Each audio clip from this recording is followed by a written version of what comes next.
Selamat siang semuanya. Kembali lagi bersama saya Egi di acara podcast Ruang Tamu.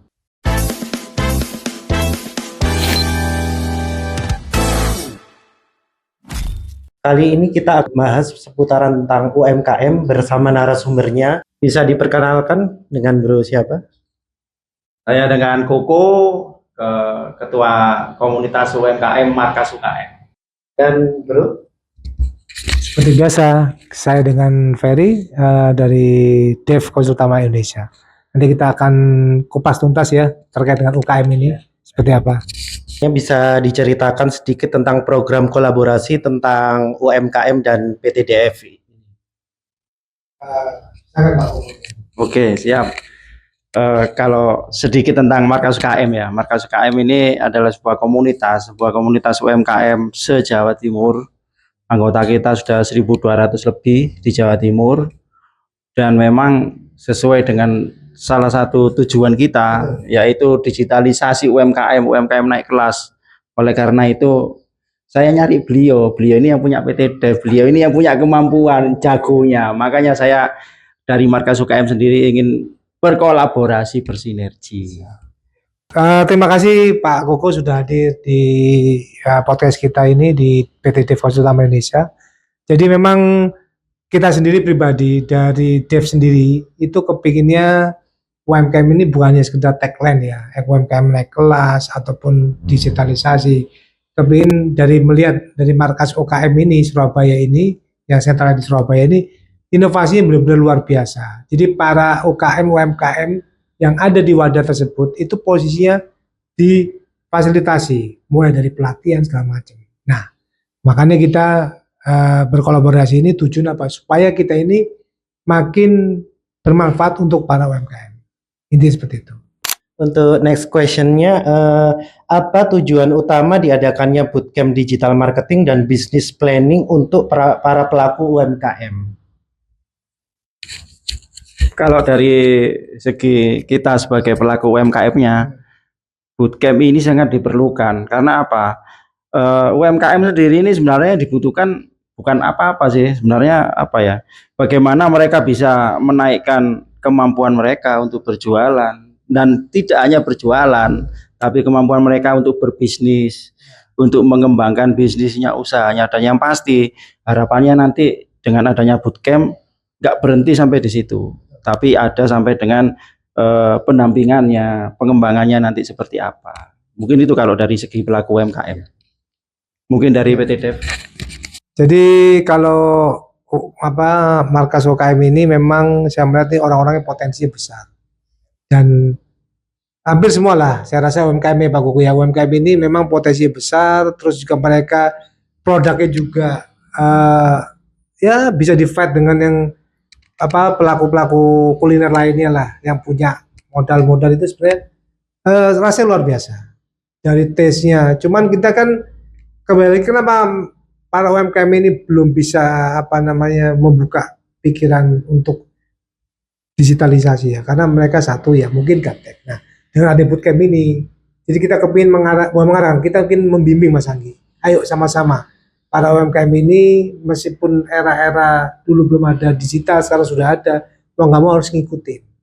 Artinya apa? Di sini supaya mereka ini lebih mudah lagi untuk mengenalkan produk kan. Seperti itu. Untuk selanjutnya, kenapa menurut PT DF penting sekali untuk UMKM memahami digital marketing di era sekarang? Yang pasti gini, satu ya, mungkin Pak Koko juga setuju dengan kita berkolaborasi ini, karena satu para UMKM ini rata-rata beliau ini kan sebenarnya punya kemampuan luar biasa. Beliau ini saya terjun langsung Mas Anggi di UMKM ini, karena mereka ini ex pejabat juga yang ada di dalam situ, karena mereka biasanya kepingin atau biasa aktivitas ya Pak Koko ya, aktivitas bekerja, pensiun, mereka kan bingung. Bukan bingung, mereka nganggur. Artinya nganggur memang nggak biasa. Akhirnya mereka bergabung di UMKM. Jangan salah loh Mas Anggi, UMKM ini bukan orang-orang yang perlu didiskriminasikan. Salah menurut saya. UMKM justru punya potensi besar. Tapi kenapa kita memutuskan untuk menggandeng markas UMKM ini? Karena apa? Potensi besar untuk terkait dengan mereka untuk mengemas produknya di digital. Mana ada bootcamp itu teman-teman UMKM bisa belajar dan bisa kita sharing di situ sama-sama. Seperti itu. Dari saya seperti itu. Oke, dari Pak Koko sendiri. Iya, saya sepakat dengan Pak Ferry. Jadi sebenarnya UMKM ini kalau boleh dikatakan memang terpaksa, memang awalnya terpaksa karena ya tadi yang pertama karena eh, sudah pensiun atau kehilangan pekerjaan, apalagi masa-masa COVID itu kan akhirnya banyak teman-teman yang dipaksa untuk masuk ke dalam UMKM. Tapi sebenarnya teman-teman ini punya potensi yang luar biasa. Banyak sekali produk-produk yang saya sendiri tahu sendiri teman-teman, ternyata produk ini luar biasa, nggak kalah dengan produk perusahaan, Mas. Ya itulah makanya kenapa kita ada Markas UKM ini kita dirikan untuk menjembatani sebagai tempatnya teman-teman sharing dan lain-lain. Ya alhamdulillah dengan bertemunya Pak Ferry ini dari PT Dev, semoga kolaborasi sinergi kita ini akan bisa membuahkan hasil utamanya apa? UMKM yang naik kelas. Itu Mas Anggi. Menurut pengalaman di lapangan, masalah terbesar yang sering dihadapi pelaku UMKM saat menjalankan bisnisnya itu apa saja? Ya. Oke. Kita waktu itu zaman COVID dengan zaman sekarang memang berbeda. Kita pernah melakukan riset memang. Jadi di Markas UKM ini ada dibantu teman-teman dari Unibra untuk melakukan riset waktu itu. Ternyata waktu zaman COVID, permasalahan terbesar itu ternyata bukan di permodalan. Kita kaget waktu itu. Bahkan kita sempat mendatangkan beberapa pihak finance bank itu zong nol waktu zaman COVID. Sedikit sekali. Jadi permasalahan utamanya waktu itu satu, pemasaran. Jadi bagaimana mereka punya produk. Bahkan sempat kami ke salah satu tempat usahanya teman-teman di Tropodo, terus juga di Kenjeran juga kita sempat silaturahmi ke sana. Banyak produk itu sampai numpuk, nggak bisa terjual dengan baik. Akhirnya ya expired. Bahkan pernah kita ekspor, waktu itu kita ke Turki kerjasama dengan OGOJ. 3 bulan barang kembali, perjalanan itu sampai berapa bulan sudah dikirim kembali, maksud saya itu. Iya, perjalanannya sudah kemana perjalanan Pak? Iya, dan bahkan 90% barang kembali nggak laku. Tapi begitu setelah COVID ini ada pergeseran sedikit. Memang permasalahan terbesar yang pertama memang pemasaran, yang kedua baru muncullah permodalan. Makanya itu kita kerjasama dengan PT Dev ini, harapannya kan terkait pemasarannya nanti bagaimana lewat digitalisasi, permodalan juga gitu. Kita kerjasama dengan beberapa pihak finance. Itu mungkin. Apakah benar bahwa banyak UMKM belum memiliki perencanaan bisnis yang jelas, Pak? Bener, 100% bener. Karena ya itu di mereka iya masih semuanya masih dilakukan terpaksa tadi loh. Tapi kalau dari segi produksi luar biasa. Mungkin itu memang benar. Perencanaan bisnisnya memang masih nol. Jarang sekali yang sudah ada perencanaan. Bukan berarti semua ada, cuman ya sedikit lah, cuman berapa persen sudah ada perencanaan bisnisnya itu. Apa saja materi utama yang akan dipelajari peserta bootcamp di dalam digital marketing ini? Oke, makasih Mas Anggi. Jadi untuk materi masalah bootcamp, paling dasar sih kita terkait penjualan yang Pak Koti sampaikan. Penjualan yang mengarah ke digital. Kan sekarang media tuh banyak Mas ya, mulai dari TikTok, ada Facebook, mungkin kembali lagi podcast, ataupun kembali lagi terkait dengan media yang mendukung penjualan. Nah, salah satunya kembali lagi digitalisasi ini karena teman-teman ini kan mereka tahu, mereka hampir semuanya punya sosmed. Cuman kan paling gampang sosmed ini seperti apa sih yang menarik ya kan untuk menyajikan produknya.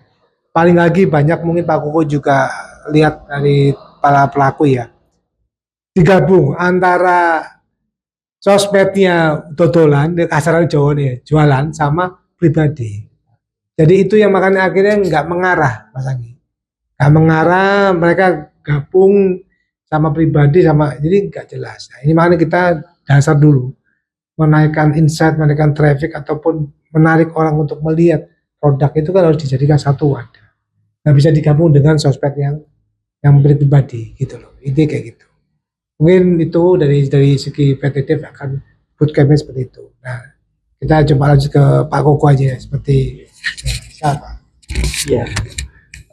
Jadi yang pasti tadi ya digital marketing. Terus lalu saya ingin masukkan ini Pak Ferry, Mas Anggi, soal packaging tadi.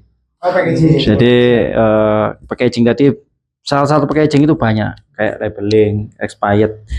Expired itu nggak boleh sebenarnya, kan kita nggak tahu.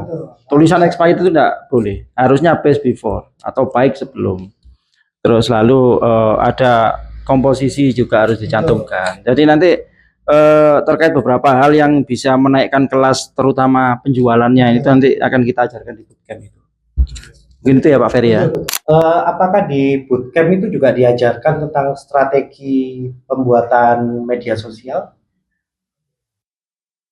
Harapan saya sih ya Pak Ferry ya. Oh, itu pasti. Jadi gini, kan sekarang udah eranya digital lagi ya. Saya yakin nih paling menarik saat ini di dunia digital ini konten. Mau nggak mau konten ya. Artinya kan pas saat bikin produk, ya memang lebay ya bikin produk kan biasanya ada pakai apa namanya standnya untuk HP itu pasangnya.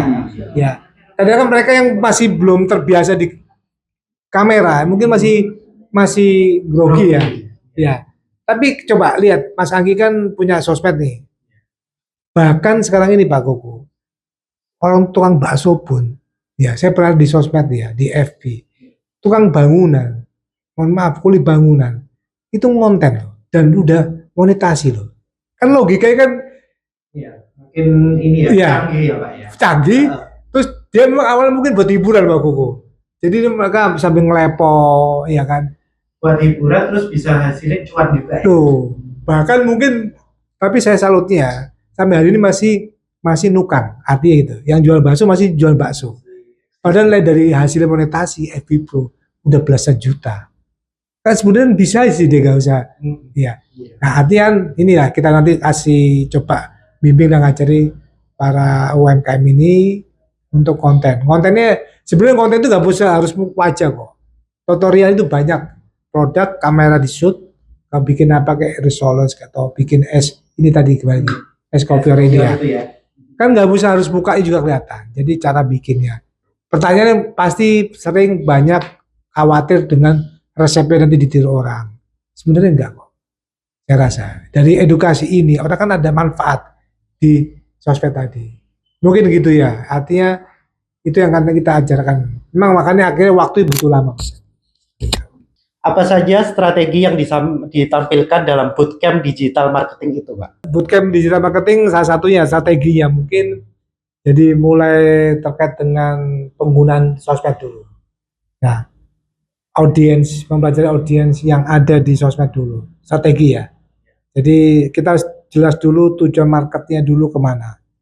Nah, terus juga ada kembali lagi bisnis plan. Jadi produk ini marketnya kemana sih arahnya? Jadi kita nembak tuh gak langsung semua ditembak semua enggak. Jadi mana bootcamp ini mengajarkan seperti itu agar salah satunya itu tadi strategi termasuk ya labeling, packaging, komposisi harus masuk semua karena penunjang produk itu di penjelasan itu tadi misalnya packaging juga. Nah, kalau saya rasa kalau produk menarik ya kan, terus marketnya jelas ya kan, terus rencananya sudah ada. Itu 3 poin yang menurut saya pasti akan ada hasil. Karena teman-teman saat ini kan masih organik, masih tradisional. Benar tadi kata Pak Koko, mata ke mata, kalau dari bagi saya mulut ke mulut. Jadi orang habis nyoba makanannya UMKM ini enak nih, akhirnya ngomong begitu dipesan rata-rata nih ya, banyak kan para UMKM dipesan banyak, angkat tangan. Karena apa? Kembali lagi, wah kayak nih, wis berat gitu artinya. Nah itu yang kita sebenarnya yakin mereka ini pasti punya kemampuan, punya kemauan. Cuman ya kembali lagi bimbingan tadi. Dan juga banyak juga mungkin Pak Koko lebih pengalaman para UMKM ini yang keras kepala juga banyak, ya kan banyak. Cuman ya nggak semuanya. Jadi itu sih terkait dengan bootcamp tadi arahnya ke dasar seperti itu. Bagaimana sistem pembelajarannya di bootcamp, Pak? Sistemnya kita macam-macam ya, ada 2 macam pilihan. Mungkin yang mau intens bisa langsung offline atau yang online juga bisa. Jadi kita ada namanya by online. Jadi kita sebenarnya kelas ini bootcamp ini nggak terlalu banyak orang dulu Mas. Awal-awal biar lebih fokus ya. Pertanyaan, tanya jawab mungkin 10 orang dulu. Atau mungkin maksimal 20 lah. Jadi biar audiens ini mereka ini tahu dan mengerti stepnya dulu. Gitu. Biar kalau ada pertanyaan waktu juga lebih enak ya kan. Banyak yang nggak tahu dari awalnya kan banyak yang nggak tahu. Seperti itu. Jadi itu yang dari kami dari PT Dev ini kolaborasi dengan markas UKM ini seperti itu. Begitu. Mungkin dari Pak Koko kira-kira ada keinginan berbeda sampaikan. Ya, memang bootcamp ini kan ibaratnya kita ini kan digodok lagi, teman-teman ini digodok lagi bagaimana bisa terkait digital marketingnya nanti penjualannya bisa naik. Jadi memang saya setuju kalau nggak usah banyak-banyak, maksimal 20 orang lah. Karena di situ nanti kan kita bisa tatap muka, bisa pertanyaan, jadi sambil mereka belajar langsung sharing, terus pertanyaan-pertanyaan. Mungkin itu jadi lebih apa ya? Kita sih pernah beberapa kali pelatihan, setiap bulan bahkan kita ada pelatihan, Pak. Kita juga survei di situ, pelatihan-pelatihan yang modelnya banyak orang, 100 orang, 150 orang dengan yang sedikit orang itu berbeda. Lebih mengena yang sedikit orang karena bisa langsung tanya jawab. Itu sih kalau dari saya. Apakah manfaat pelaku UMKM setelah mengikuti bootcamp ini, Pak? Harapannya. Harapan. Harapan ya harapannya itu tadi. Balik lagi kita harapannya bisa naik kelas. Naik kelas itu kan ada, kalau saya boleh ngomong ada 3. Go modern, go global, sama dari go digital. Jadi harapannya ya go digital dulu, setelah itu kita bisa go global, bisa penjualannya naik, bahkan bisa menguasai ekspor. Harapan terbesarnya sih itu. Pak Ferry ada tambahan? Oke Pak Koko, memang ya kembali lagi ya tadi gak bisa dipungkirin terkait dengan digital harus terus belajar. Saya sendiri fair Mas Anggi, usia 47 ini masih penasaran, masih ngepoin dunia digital. Bahkan dibilang telat Pak Koko ya mohon maaf, bilang telat, tapi saya sendiri kepingin FB saya itu monetize, jujur aja. Belajar gimana caranya, belajar dari orang-orang yang udah pengalaman melihat. Kita nggak tahu, melihatnya cuma enak saat yang sudah dapat ini ya hasil ya. Tapi sebenarnya mereka juga perjuangan. Nah, saya yakin para UMKM ini juga sama tujuannya. Memang harus perubahan itu memang menyakitkan. Untuk belajar tadi menyakitkan. Cuman hasilnya kalau kita fokus dan konsisten gak lama. Seperti itu sih. Jadi kita akan coba berusaha mewujudkan harapannya dari markas UKM. Menurut Pak Koko itu kan go global ya tadi ya penjelasannya Pak. Apakah itu bisa memperluas pasar, Pak? Tentu dong Mas, dengan go global ini kan tadi secara digital sudah diajarkan, otomatis teman-teman ini nanti akan bisa melakukan pemasaran secara digital otomatis namanya digital kan sekarang revolusi industri 4.0. Kita nggak hanya jualan di Surabaya aja, di Jawa Timur, di Indonesia, bahkan di internasional. Itu kan otomatis berarti pasarnya akan tidak terbatas. Menurut PT Dev, seberapa penting kolaborasi antara UMKM dan pasti penting Mas. Yang pertama gini, kembali lagi kita dasarnya kalau UMKM ini fokusnya dan tujuannya PT Dev sendiri kepingin diperhatikan ya. Jadi kita mengambil alih nih, langsung aja to the point. Karena pemerintahan daerah ataupun mungkin provinsi atau mungkin Indonesia lah luasnya. Kembali lagi saya tekankan, UMKM selalu didiskriminasikan dan mereka juga kumpulan tempat para orang-orang semuanya punya kreatif. Ya, itu yang saya tekankan. Kenapa? Seberapa penting kolaborasi antara UMKM dengan PT Dev ini. Saya selaku PT Dev mengambil alih peran pemerintah, ya, yang hanya selalu disampaikan dengan teori-teori, definisi, tagline mungkin, ya kan. Coba mungkin Mas Anggi tahu lihat acara-acara di pemerintahan atau apa, kita harus naikkan UMKM, UMKM yang mana yang mau naikin, ya, ya, kamu cuma mendompleng nama UMKM buat kepentingan kamu. Makanya kita bilang PT Dev sangat penting berkolaborasi. Kita semoga dengan kolaborasi ini bisa istiqomah dan tujuannya sesuai dengan harapannya. Itu dari saya sih seperti itu. Menurut Bapak ini gimana perkembangan UMKM dengan masa depan digital? UMKM ya sebenarnya cuma satu aja. UMKM selama mau melek digital, saya yakin UMKM itu akan bisa naik kelas, berkembang pesat. Cuman itu aja. Apalagi sekarang ada tambahan Pak Ferry, dunia AI. Dunia ini kalau kata orang-orang ini, dunia ini akan dikuasai oleh AI. Tapi bagi kami enggak, bagi saya pribadi enggak. Dunia ini akan dikuasai orang-orang yang menguasai AI. Makanya itu digitalisasi ini sangat wajib hukumnya, dan UMKM selama mau belajar dan mau mengikuti era digital ini, saya yakin UMKM akan naik kelas. Apakah program bootcamp ini bisa buat UMKM naik kelas, Pak? Saya sangat yakin dan sangat percaya sangat bisa. Apalagi nanti yang mengajarkan ini mentor dari Dev ini, wah, para praktisi. Nanti saya juga siap membantu ngisi juga nanti beberapa poin nanti. Pastinya untuk bootcamp ini, makanya kembali lagi acuan dari awal kita nggak banyak orang dulu Mas, maksimal 20 orang ya Pak Koko ya, supaya apa, lebih insentifnya, lebih orang belajar nanyanya enak ya kan, stepnya juga enak, lebih fokus. Kalau banyak kelas, banyak orang kan pasti yang satu ada tetap main handphone, jadi nggak mengena, jelas pastinya akan lebih tertata. Itu. Seberapa penting Pak untuk pelaku UMKM untuk mengikuti bootcamp ini? Kalau saya sih sebagai ketua Markas UKM Komunitas UMKM Jawa Timur ya, saya kalau bisa saya malah mewajibkan, tapi saya agak 20 kali 1.200 orang. Iya, sebenarnya ini sangat penting bagi saya. Jadi memang menurut saya ya dari anggota saya sendiri lah. Nanti mungkin bisa biar bisa ada ikut. yang sudah datang ya di sini sudah ada yang datang. Sudah ada, kebetulan ada anggota kami yang beliau juga sekretarisnya Markas UKM dan juga salah satu kabak, kebetulan kabak sosial. Oke, baik Pak, bisa dipersilakan masuk untuk anggotanya. Baik, boleh diperkenalkan Pak untuk anggotanya ini? Ya, kebetulan 2 orang sudah menemani saya. 2 bidadari saya ini ya, bidadari UMKM. Kebetulan sebelah saya ini ada Bu Nur Farida atau yang terkenal dipanggil dengan Ririt. Beliau kebetulan pelaku UMKM juga yang berproduksi juga dan beliau sekretaris Markas UKM.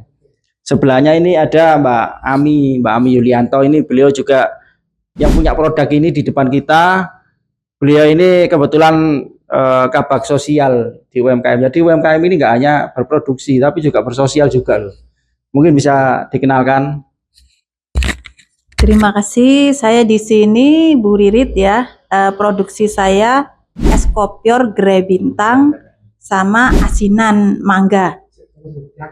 Nah, ini es kopior saya Grey Bintang dari air kelapa asli sama asinan mangga. Kebetulan kemarin ketemu sama ownernya PT Dev ini, dikoreksi tentang stiker saya. Insya Allah nanti langsung saya ganti supaya bisa menjual seperti itu.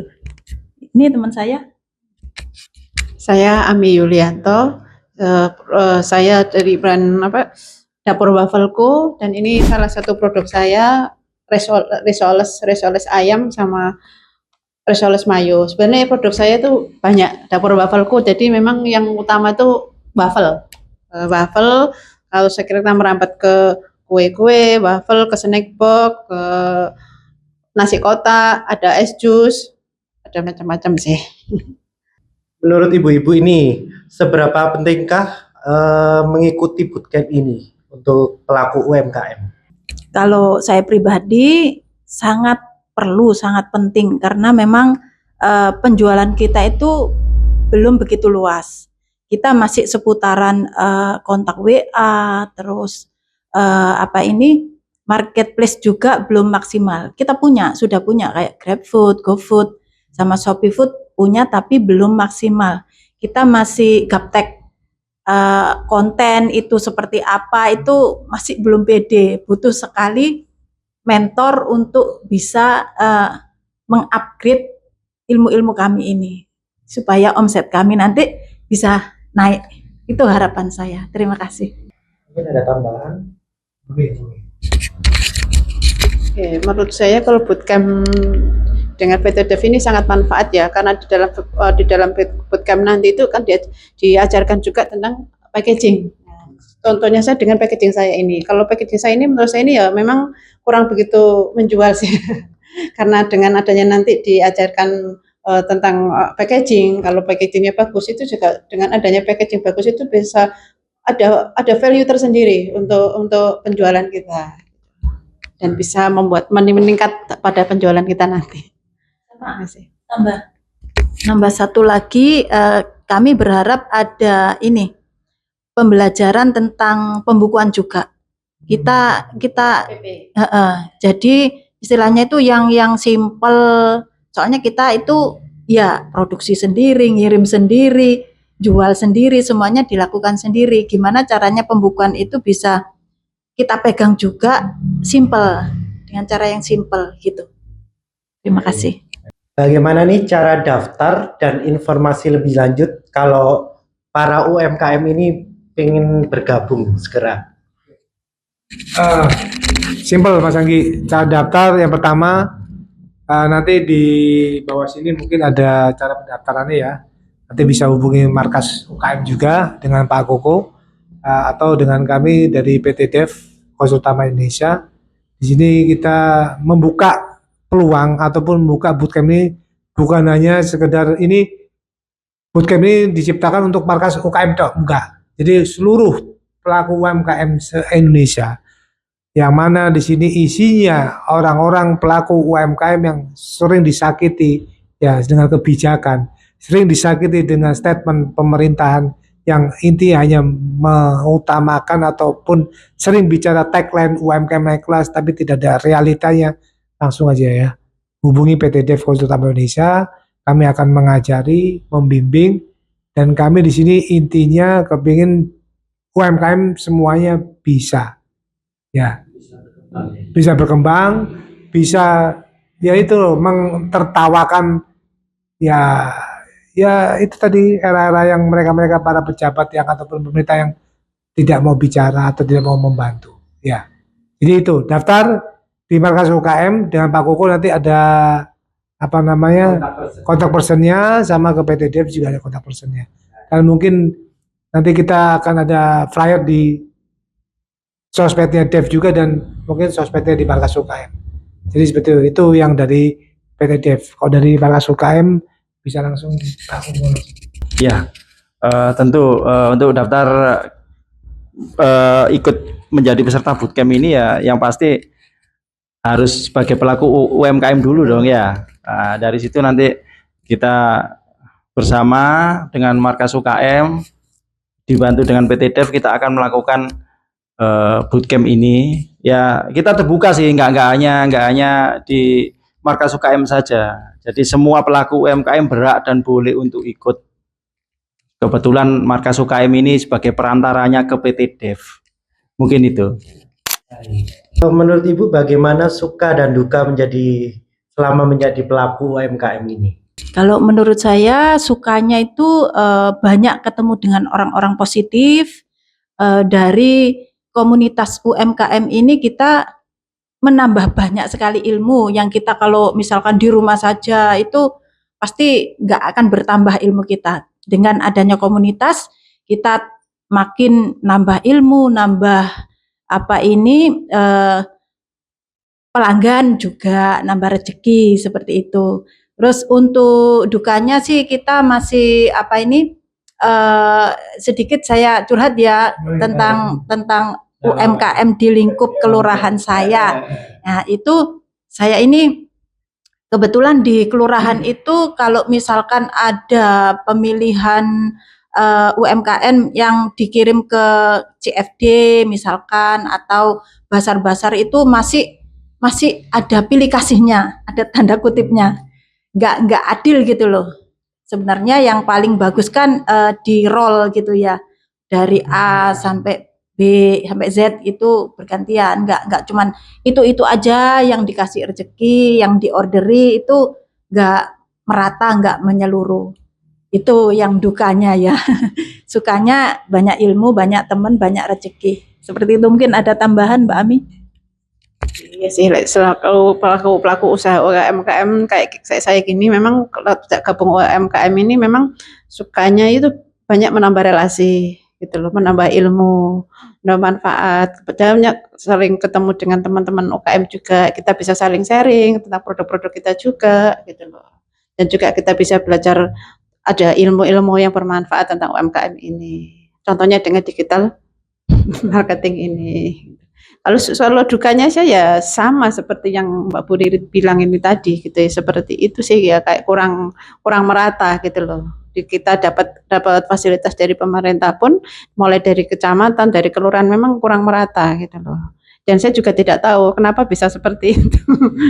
Kita kurang merata, sama kayak kalau kita di e-peken gitu. E-peken kalau kita tidak punya channel orang dalam, tidak punya teman di situ, kita nggak bakal diorderi sama orang-orang PNS itu, orang-orang yang mana di dinas-dinas seperti itu. Dan ini memang nyata gitu loh, kenyataan seperti itu. Ini saya alami sendiri.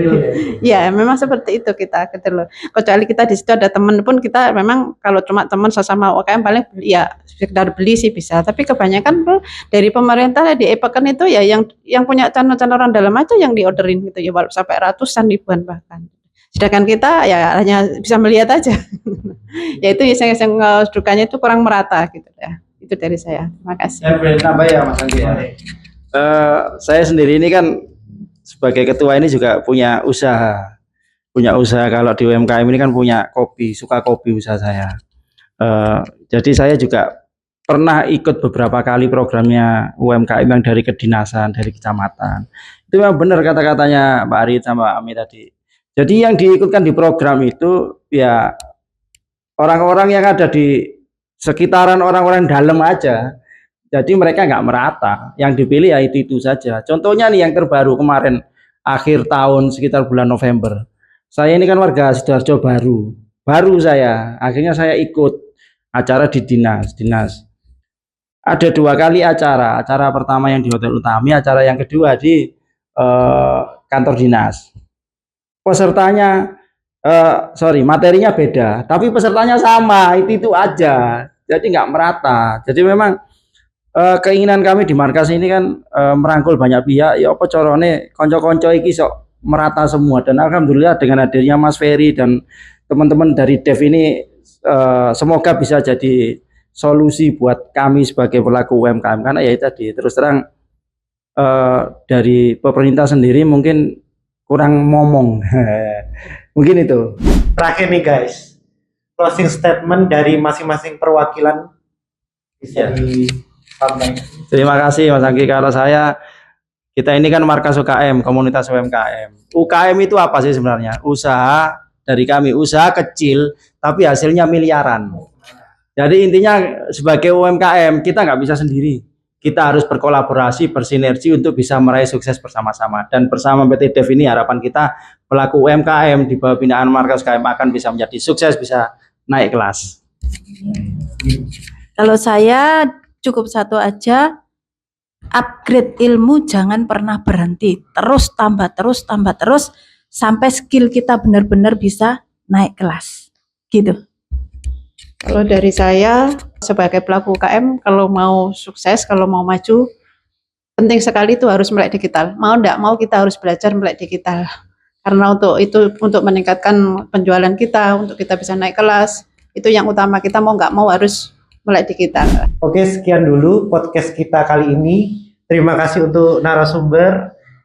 Mungkin kita bisa bahas yang lebih banyak lagi yang lebih keren lagi untuk ilmunya, tetap stay tune di podcast kita Ruang Tamu.